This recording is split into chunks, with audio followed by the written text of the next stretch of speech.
titles for the video. So what a beautiful start to the morning, and this is what I love about mud waiting on Broads, and especially Barton Broad. It's just got this beautiful vista. Glorious morning. It's actually not that early, it's coming up to 5 minutes past 9. It's the 2nd of November, and this isn't day 1 or 2, it's just the 2nd of November. In fact, this video is going back to front, upside down and inside out, because I've already filmed some stuff, but I'm doing this introduction with this beautiful vista for those of you. I'm basically trying to keep hold of you viewers out there. Okay, there we are, we're on a boat. That's the Norfolk Broads. So what I'm going to do is I'm going to show you how budget but committed I've become. So on the way down, I thought I need a tripod. Now, they're not things you can easily pick up. I know. A ring light. We've all gone TikTok generation on the blog. But anyway, this is the best I could do. So it is a phone tripod with a light, which you plug into, I presume, a power bank that I haven't got. But hey, it's a selfie stick. And it is absolutely crap. I mean, look at the stability and the quality Chinesian plastic. So I'm going to give that a go, which will probably be a complete fail. But the reason why I've done this little intro is because I've already done a video for you, and that was of getting here last night. Because actually we cruised from Stalham all the way here in the dark, and I tried to film some of it.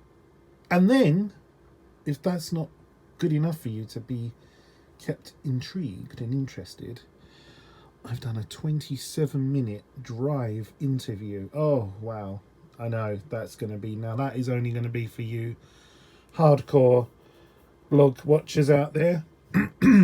Discussing subjects as selling independence, moving to the house, and what car am I driving. So once you've watched all of that, then we can start properly trying with my decrepit iPhone 8 that has a battery that is so knackered that, despite being on charge overnight, is now telling me it's 43% discharged. When I go into battery health, it just says service required. So yes, that's going to be interesting as well. But hey, destination for today is somewhere with some electric hookup, so this evening I can use my little electric heaters and be a little bit more comfortable without using the diesel heating, which, since this is the second sort of quarter of being out on this boat, so actually, there's a little spider making its web there. So actually I came down, so today is Tuesday, and I actually came down on Friday last week. Friday night, Saturday night, Sunday night, went home Monday, did some laundry, bought some more shopping, turned around and drove back again. And then Monday night came here, and here we are Tuesday morning. Of course, none of that did I film. And so, just talking about diesel heating and people that hire boats and often post, can I leave my diesel heating on overnight? Well, this heating has been on since about Saturday, and it was turned off on Monday when I left Norfolk, went back home and came back down again. Turned on again last night and hasn't been off since. So not bad for a 29-year-old heater. Once it gets going, it's fine. It's just getting going that's the issue. It takes 29 amps. Sorry, no, that's 29-year-old heater. It's 22 amps it takes to get started, and it has to see 13.2 volts, otherwise it won't fire. But I've been told, if it works, just leave it until it doesn't work no more, and then replace with something cheap. Okay. Let's get on with the day. Well, no, let's get on with showing you the night nav here and the long talking interview while I was driving. So here we are in the wet shed. Made it down safely and got a bite to eat on the way. Got to the boat and vacuumed it through, unpacked everything, watered up again. And I thought, it's not raining. Put my head out the door. It's a still, calm, lovely night. There's no moon, but there's a few stars. So I thought, why not go for a night nav? So there's nothing I can show you, I'm afraid, really, while we're going along. I will press record, and you will see maybe some dials lit up, and that is it. It is, unless I've got sort of infrared camera or thermal imaging, it would be impossible to show you what little tiny bit of detail you can see with the naked eye.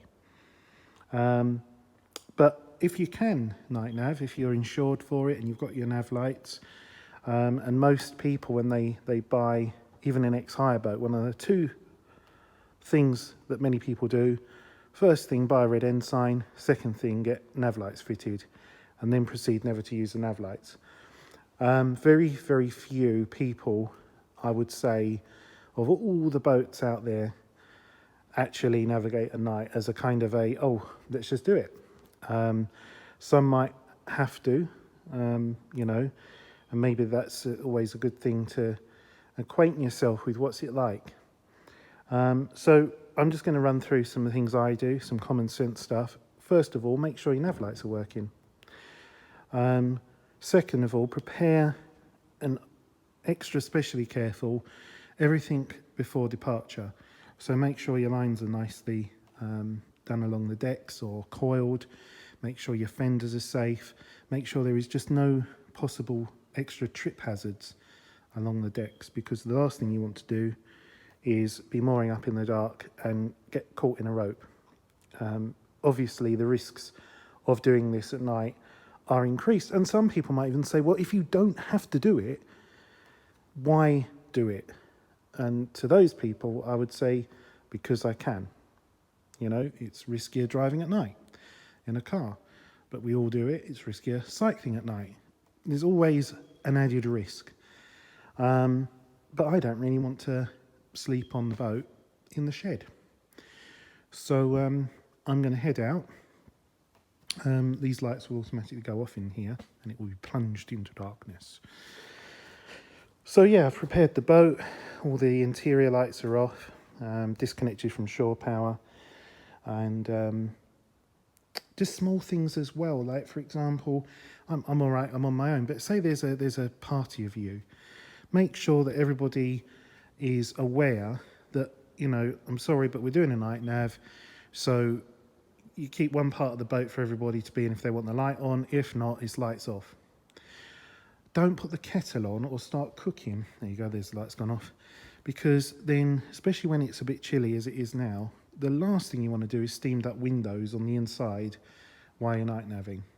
And it's often easier as well, if depending on what sort of boat you've got, to, you know, slide back the canopy, slide down the cabin side, stick your head out, and just, you know, just giving those extra little helpers as you're going along.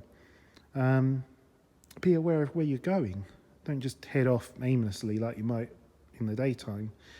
And be aware of what's around you as far as, you know, your kind of subconscious goes as, oh, I've been down the river rank countless times. And you have in the back of your mind a kind of running map of, yeah, there's that really steep left-hander coming up. Oh, here it is. I don't use my spotlight continuously. I put it on, see where I am, turn it off again. You'll be surprised how well your night vision comes, and how even on a very still, moonless night, there is a slight difference between the glassy water and the depth of blackness of the tree line around you.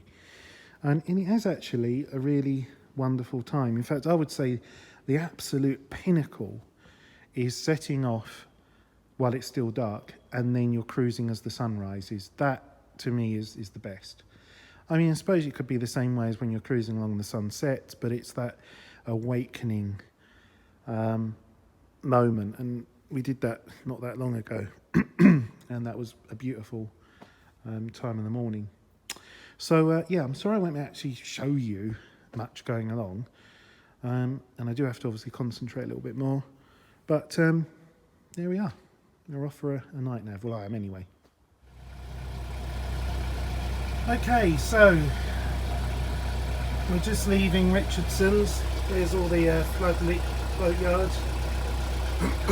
This is coming up to their private moorings. Here's a few people on their boats. I know some of these are private boats, and that's basically what I can see. So the dashboard, revs, temp, oil pressure, bolts, depth, a compass, and that's it. So yeah, it won't change much more than this, but at least you get the idea.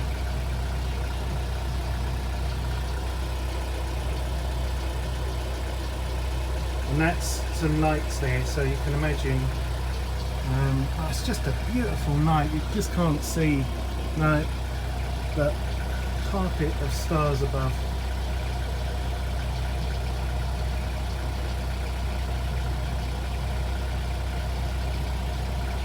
So anyway, I will update you when I am more up.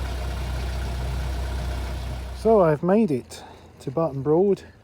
Got some swans just over there going crazy, thinking, hello, what's going on here? So I'm just inside the posts in Rascal Bay.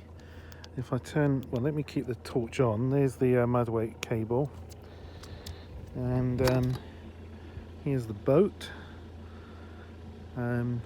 Forward steaming light on. You can see maybe also the window started misting up because the temperature has suddenly dropped. You can really see it even on the cabin roof there. And also nearly run over that mooring buoy.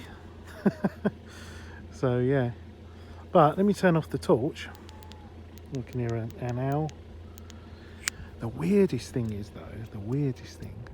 so when I was coming down the river behind me, there was these bright flashes in the sky, like a camera flash going off, or like lightning, and I literally put the boat in neutral, stuck my head out the canopy and looked all around and thought, well, that's odd, there's no clouds. Oh look, can you just see some of the stars? I mean, this camera is not picking up bugger all, but maybe you can actually just make out there is a star there. There is possibly a boat down there with its anchor light on, or a cabin light, I'm not quite sure. That's the red light, which is always mysterious. What exactly is it in the distance there? We've got Barton turf over there, which you can't see. But yeah, I don't know what that flashing in the sky was. And it wasn't, well, it could be meteors, I suppose. But it was significant. Bright, you know. A couple of yachts over there that are on the anchor. So I'm just in the corner. Normally I'm a bit further over there. But I checked the weather. It's still. And it's due to be pretty still tomorrow. I mean, we're hardly moving now on the anchor, on the mudweight. There's the post, which you can't see. So generally you can't see bugger all. So I'm going to carefully make my way back into the boat, turn off the nav lights and settle down for the evening. Hello and welcome. Dare I say the words, a captain's blog-ish, maybe? It's not just going to be driving, so don't worry. We're off down to Norfolk. So just left Boston behind. I live in a village just outside Boston now. So I'm going to talk about that. I'm going to talk about independence and the sale of independence. I'm going to talk about this car, because some people might be interested. And I'm going to try and do a very rudimentary blog. But I've got my mobile phone, which the battery is so screwed on it, it now just says service required in the battery health monitor. So I'm going to get an iPhone 13 Pro, because I've been waiting and waiting years and years, and each successive iPhone has come along, and I thought, it's not a big enough change to what I've got currently. I've got an iPhone 8 at the moment, but now I've seen the iPhone 13 Pro, and I thought, yeah, that sounds about right for me to make that change. So I'll get that on a SIM only, and that will last me a few more years. And I think that's what I'm going to do. Tried Android, for those people who might want or think that Android is better. I think that some of the high-end Android phones are better than Apple's offering, to be honest. But I'm just in the Apple way. And if you've been the Apple way since the iPhone 3G, it's very difficult to sort of change your ways. But we're not going to talk about phones. We're going to talk about me. Right, it's my blog to talk about me.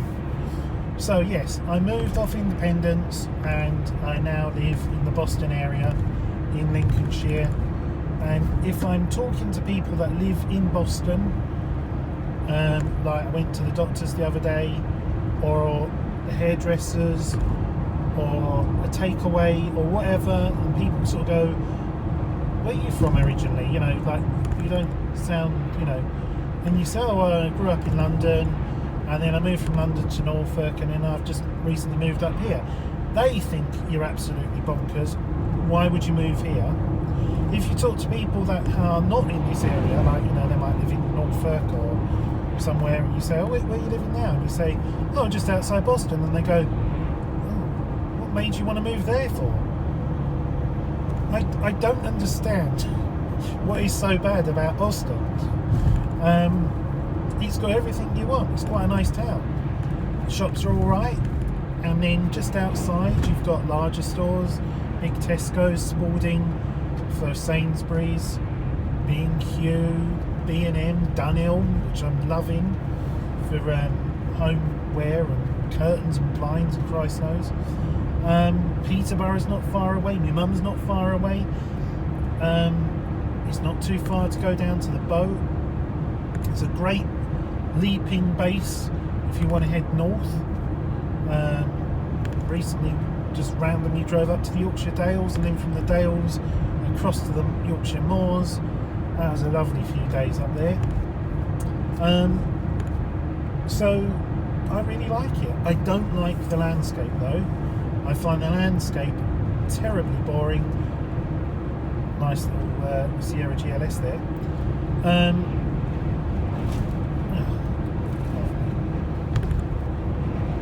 Yeah, it's flat and it's boring, and I really don't know. I miss hills. Norfolk's just right, the right level of flatness and hills. But I suppose if I really love Devon, Cornwall, that sort of real patchwork, hilly, narrow lanes, hedgerows, sheep in the fields. That's what I really like. But I don't know, I never actually looked at, I was going to say, I'm sure the house price is really expensive down there. Never actually really looked into that. Right, so anyway, that's where I'm living now, and everybody thinks it's terrible, and I really like it. I think the reason why I like it is I like the diversity of the population, the community. It reminds me of home, where I grew up. Now, it's funny that, isn't it? It reminds me of home. I'm a Londoner. Grew up there, spent pretty much most of my life there, and that's where I always feel I'm from, and that's my benchmark that I will judge other places by, is what my area London was like. And so yeah, it's, you know, I like the European shops to go and get me stuff from that I used to get, you know, down Wood Green and Green Lanes and stuff like that. But that's just me, isn't it? So house is coming along slowly because I'm just a lazy bum. So concentrated on the kitchen and the lounge and the dining room and the garden, and everything else has sort of come to a bit of a halt at the moment with that. Then we talk about independence. So yes, I sold independence, and met with a friend of mine not that long ago, and he said to me something. He said, do you know what some people have said to me? That you never went anywhere on independence after you brought it around to Norfolk because you found the delivery trip so like traumatic. You're like, oh God, no, never going to go to sea again. If you're one of those people that believe that, I can assure you that isn't the case at all. I desperately wanted to take that boat somewhere else, but it's not something I could just go, oh, do you know what, I'm going to go off on my own and head off out to sea, and you know, what's the point of that?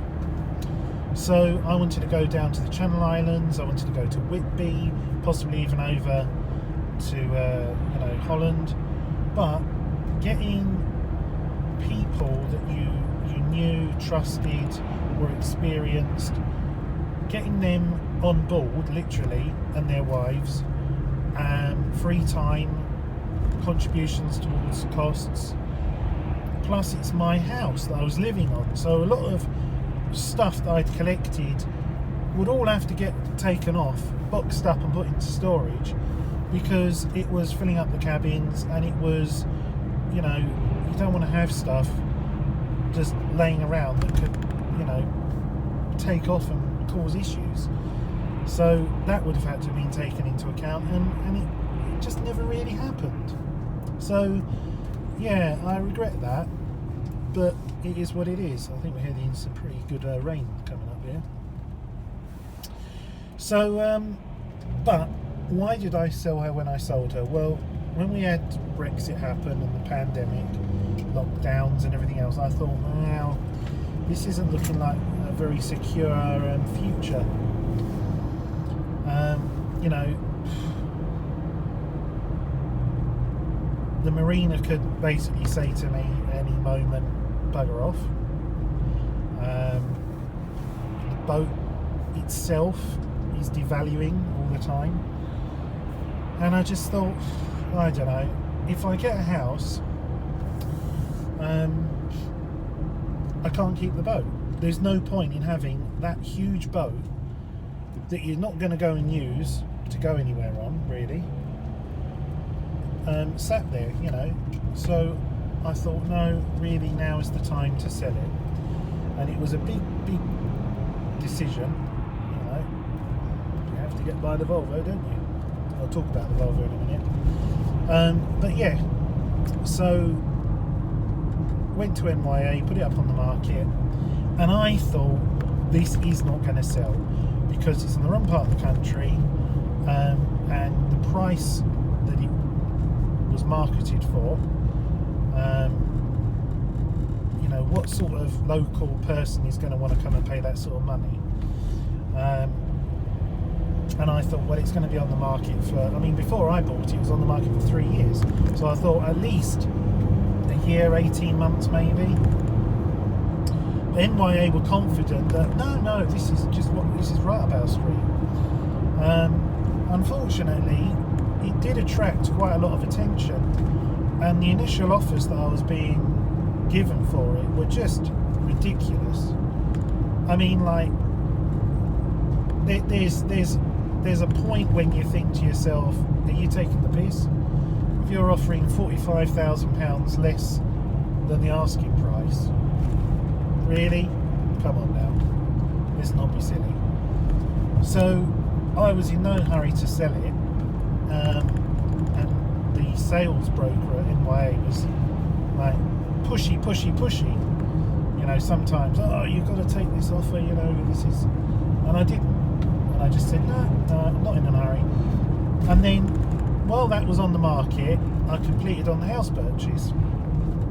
So now I'm moved into my house, I'm off the boat, and it's up for sale. So there again, no pressure at all on me to sell the boat until I found the right buyer. And if I didn't find the right buyer, oh well, you know, I'll take it off the market and I'll put it on again at a more favourable time. But odd things started to happen. around this time. You know, used car prices started to go through the roof, caravan and motorhome prices started going through the roof, and boat prices started to climb ever more, and they still are. I mean, even like ex-hire boats are attracting some pretty outstanding prices for what they are. And I had a guy lined up, and I'd accepted his offer, and he paid his 10% deposit, and he was due to have the boat taken out on the water on the Tuesday at Brooms for a survey. And out of the blue, on Sunday, I get an email from a chap saying, I want your boat. I've been in touch with MYA, but they're telling me it's basically sold. But I don't want a survey, and I'm willing to give you substantially more money than the other guys offered, and I can get your money by Wednesday. And I had a long conversation with him on the phone, and I thought, right, okay. So then I phoned up NYA on the Monday and told them the bad news, and they were most unhappy with me and said, look, this isn't how we do business. And I said, I appreciate that, but I'm employing you. After all, they're on 8% commission, and I want you to act on my behalf with this guy. I'm not going to circumvent you and duck out of commission or get into all that malarkeys. You'll still get your money, but we're going to go with this guy. So I then set up an email to send to the guy that paid his deposit to refund his deposit, and I think if he'd been really keen, he might have said, well, you know, what's the other guy offering, kind of thing. But he didn't offer any more, and he was going to have a survey, which he probably would have had, and then said, oh, this needs doing, that needs doing, let's negotiate the price further. Whereas the other guy was like, I just want to buy your boat. So that's what happened. Bish bash bosh. And sure enough, everything was sorted, and I got him the money, and then he took the mooring on from where I got it moored, and I thought that was all done. And then the Broads Authority got in touch with me to say, you haven't paid your tolls. And I said, well, of course I haven't paid my tolls, I don't own the boat. And I said, you know, when you have a boat for sale on a brokerage, you don't have to pay tolls. It's your responsibility to tell us you sold it and who's it sold to, and then we've got to chase after this. And I said, no, I'm not just going to randomly give you personal details of someone. So I copied in the brokers and the Broads Authority Tolls Office, and then the brokers got back and said basically the same to me, that, you know, they're not just going to give the Broads Authority because of GDPR regs all of the details of the new owner, because they'd already asked him to complete a form to send to the Broads Authority, but it's up to him to do, not the brokerage or me. So I haven't heard anything from the Broads Authority, and apparently, according to the broker, at that time he hadn't actually been down to the boat. So yeah. So if you see Independence around or whatever, I don't know if she's going to stay on the Broads, she's going to go elsewhere. But I wish the new owner every happiness on board. And yeah, so that's the Independence story sorted. So I've still got Trixie, that's where I'm heading to right now. And in fact, I've already spent 2 nights on Trixie, and I came back today, this morning. Because I thought, do you know what? Do you know the truth? Honest to God truth? I thought, shit, it's bin day Tuesday, I've got to put my bins out. And I really needed to put my brown bin and my recycling out, because it's coming to the end of the season for the brown bin. So I thought, right, okay, I'll head back. So I've driven all the way back, had a shower at home, did some laundry, went out to Tesco's, bought some food, put my bins out, turned round, and now we're driving back again. get there, it's going to be dark, and then probably straight into a night nav. We'll see. If it's raining, I'm not going to go into a night nav. If it's not raining, I will. So that brings us up to date with things. Let's talk about the car while we're just driving along in it. So this is a Volvo XC70. It's the four-wheel drive, slightly beefed up version of the normal V70 estate. And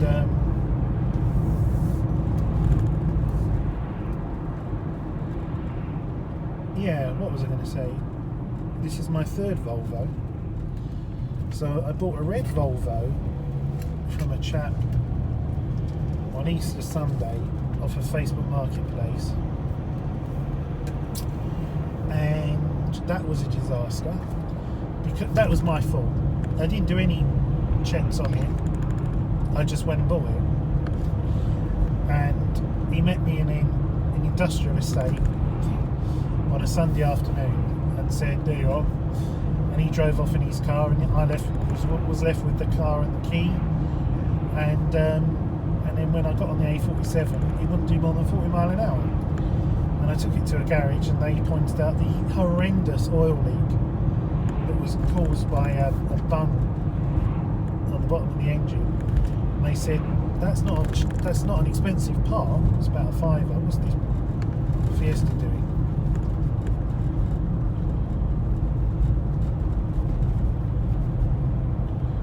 Anyway, but it's going to take 7 hours labour to fix. It's not worth it. So then I took it to WeBuyAnyCar.com, and they said, oh, this is a structural write-off. Oh, even better. So they gave me hardly any money for it. And but I really like the Volvo, and I needed a load lugger because this was when I was getting prepared to move off of the boat and stuff. So went and did that. Got another Volvo off of Facebook Marketplace from Deeren, and that was the 2.4 petrol, you know, sort of champagne colour, and it had loads of things wrong with it. You know, the electrics were all messed around because the guy tinkered with it and tried to add an aftermarket radio and all sorts of stuff. So I sorted all that out. But even though it was mechanically all right, you needed a new exhaust really, and I had that welded twice. But I did nearly 7,000 miles in it before I decided enough's enough, get rid of it. And I sold that through WeBuyAnyCar.com and made 175 quid on what I paid for it, because by then the used car market had gone up. So that was really good. And then I thought, right, now I'm going to get like a BMW 5 Series Touring, or an E-Class estate, or a Mercedes ML, or even a Volvo XC90.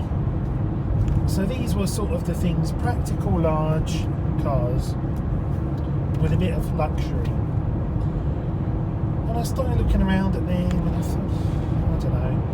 I went to Leicester, Peterborough, Ipswich and Swanley in Kent to look at XC90s, and they're nice cars, but they're slow because they're like got the same engine as this has got, but in a much heavier, bigger car. And they don't handle very well at all. For an SUV, I know you can say, yeah, but it's a big heavy SUV, but they're very numb. Now this is quite numb as well, there's no odds about it, but it is lower, its centre of gravity is lower, its suspension is surprisingly more predictable and firm than an XC90. So this, by the way, is the XC70, which is like the slightly raised suspension four-wheel drive version of the V70. I'm not sure if I already said that. Yeah, so that didn't work out. Then I bought a Prius, and I owned that for 8 hours before I got rid of that. Loved that, actually, the Prius. Not better than I thought it was going to be. 75 miles to the gallon, The £10 road tax, that was attractive. It's not that slow, actually. I mean, it's quicker than this, 0 to 60 times. So, then I thought, I quite like the Volvos. Started looking at Volvo estates again. Now, you're going left-hand lane or right-hand lane? Oh, it's indicate left, but do we think they're going to go right? I think they're going to go right. Well, we're overtaking them anyway, and that's no bad thing.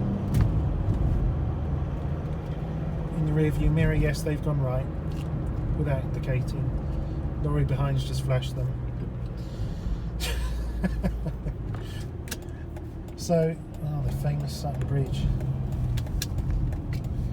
So, I've been looking around for Volvos, and no hurry to buy anything. Got me SLK, that was my daily driver for a while. And then I found this one in southeast London. Full Volvo main dealer history. 2 owners. First owner only had it for 18 months. Second owner lived in Highgate, was a woman. And I know this is so stereotypical to say this, but can you just imagine that? Oh, darling, the car's buggered. Oh, shit.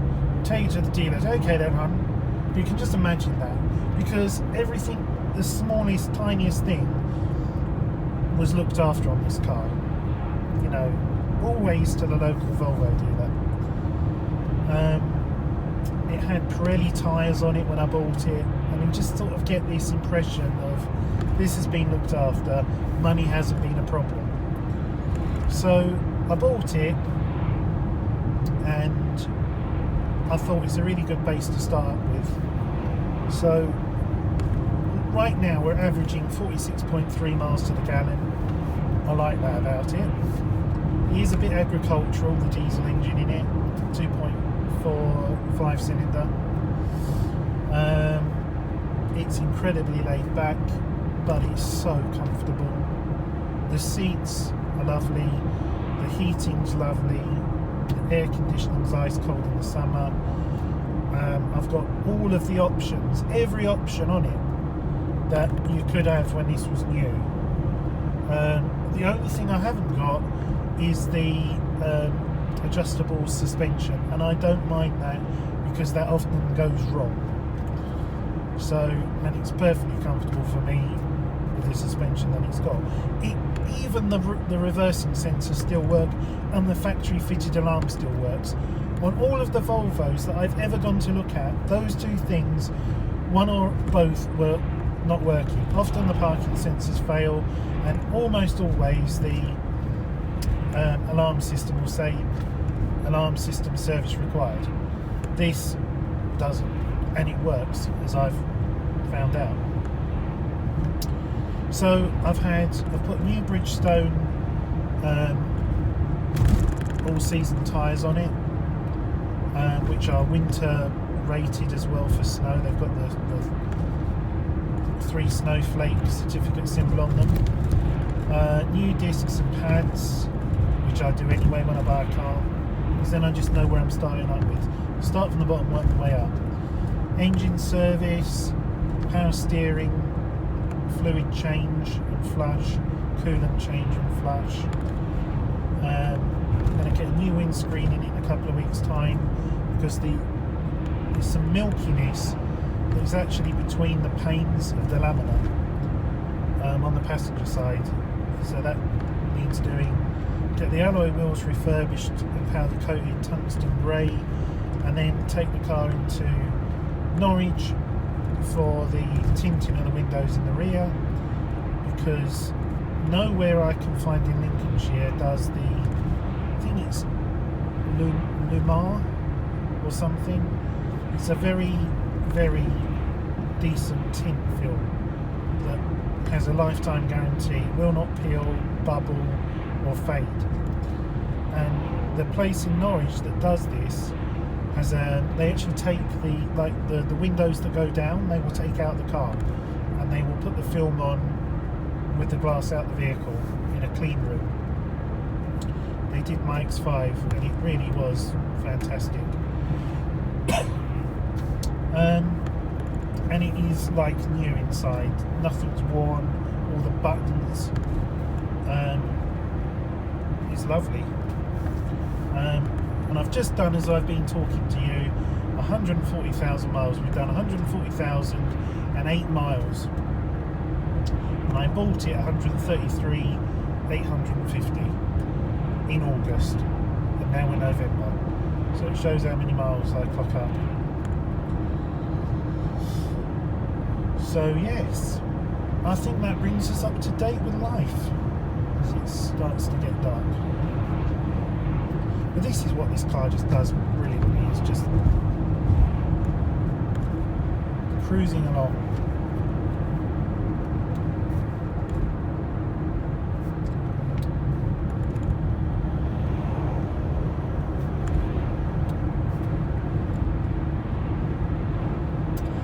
So I will update you when we get down to the boat.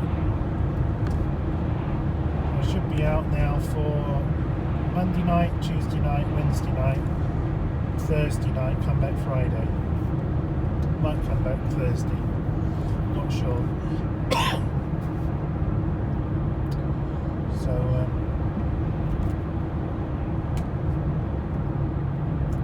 there we are. Not sure what else to say, which will please you, because you've had 27 minutes of me talking about cars, life, boats, driving along.